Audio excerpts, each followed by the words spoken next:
అందరికీ నమస్కారం. రామలక్ష్మి కథల ఛానల్‌కి స్వాగతం. ఈరోజు మనం చెప్పుకోబోయే కథ పేరు 'బలవంతపు పెళ్లి తర్వాత నిజమైన ప్రేమ'. ఎపిసోడ్ 8. నిజమైన శత్రువు. నిజం బయటపడే క్షణంలో ఆధారం మాయమైపోయిందని దిగులుగా ఉంటుంది మేఘన.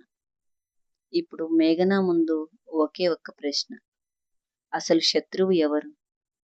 మేఘన షాక్‌లో కూర్చొని ఉంటుంది. మేఘన మనసులో ఇలా అనుకుంటుంది.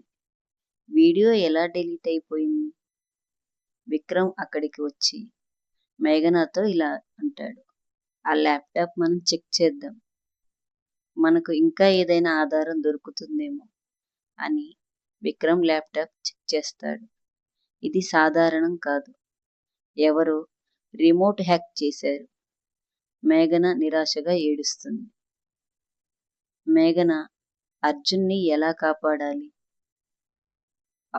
అప్పుడే ఒక వృద్ధ సెక్యూరిటీ గార్డు మళ్ళీ ఫోన్ చేస్తాడు. మేఘనతో మాట్లాడాలి. ఆ వృద్ధుడు మేఘనకు ఫోన్ చేసి, అమ్మా, భయపడకు. ఆ వీడియోకి ఇంకో కాపీ ఉంది. నా దగ్గరే భద్రంగా ఉంది అని చెబుతాడు ఆ వృద్ధుడు. ఆ మాటతో మేఘన ముఖంలో ఆశ మెరిసిపోతుంది. వెంటనే మేఘన, ఎక్కడ ఉంది? అంకుల్, నాకిస్తారా అది అని అడుగుతుంది మేఘన. అప్పుడు వృద్ధుడు, బ్యాంకు లాకర్లో ఉందమ్మా, కానీ వాళ్ళకు కూడా ఆ విషయం తెలిసిపోయింది అని చెప్తాడు ఆ వృద్ధుడు. అంతలోనే రోహిత్ ఇంకా ఆ రహస్య వ్యక్తి మాట్లాడుకుంటూ ఉంటారు. రోహిత్ రహస్య వ్యక్తితో ఆ వృద్ధుడు ఇంకా బతికే ఉన్నాడు అని చెబుతాడు. ఆ మాటలు విన్న రహస్య వ్యక్తి, ఈ రోజుతో ఆ వృద్ధుడి నోరు శాశ్వతంగా మూసేయాలి అని మాట్లాడతాడు రోహిత్. వెంటనే ఇద్దరి గూండాలను పంపిస్తారు. మేఘన ఇంకా విక్రమ్ వృద్ధుడి ఇంటికి చేరుకునేసరికి ఇంటి తలుపు తెరిచే ఉంటుంది. అన్ని వస్తువులు ఇంట్లో చెల్లాచెదురుగా ఉంటాయి. వారికి ఏమి చేయాలో తెలియదు. వెంటనే మేఘన, అంకుల్, అంకుల్, ఎక్కడున్నారు మీరు అని లోపలికి వెళ్ళి ఇల్లంతా వెతుకుతుంది.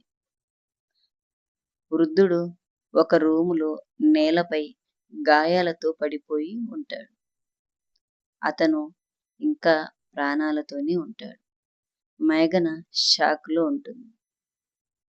వృద్ధుడు బలహీనంగా ఒక మాట చెబుతాడు మేఘనకి.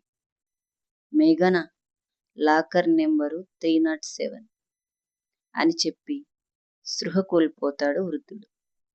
మేఘన వెంటనే అంబులెన్స్ కాల్ చేస్తుంది. అదే సమయంలో పోలీస్ స్టేషన్లో ఇన్స్పెక్టర్కు ఒక కొత్త సమాచారం దొరుకుతుంది. అది ఏమిటంటే, కానిస్టేబుల్ సార్ అని పిలుస్తాడు ఇన్స్పెక్టర్ని. దొంగతనం జరిగిన రోజు అర్జున్ అసలు కంపెనీలోనే లేడు అని చెబుతాడు కానిస్టేబుల్. అతను మరో బ్రాంచ్లో ఉన్నాడని రికార్డులు చెబుతున్నాయి అని కానిస్టేబుల్ చెబుతాడు ఇన్స్పెక్టర్తో. ఆ మాటలు విన్న ఇన్స్పెక్టర్ ఆశ్చర్యపోతాడు. అంటే అర్జున్ నిజంగానే నిర్దోష? అతను చెబుతున్నా వినకుండా మనం అతన్ని అరెస్టు చేశామా?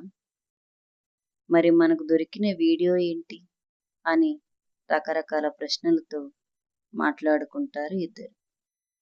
ఆ రోజు రాత్రి రహస్య వ్యక్తి ఒక గదిలో కూర్చొని పాత ఫోటో చూస్తుంటాడు.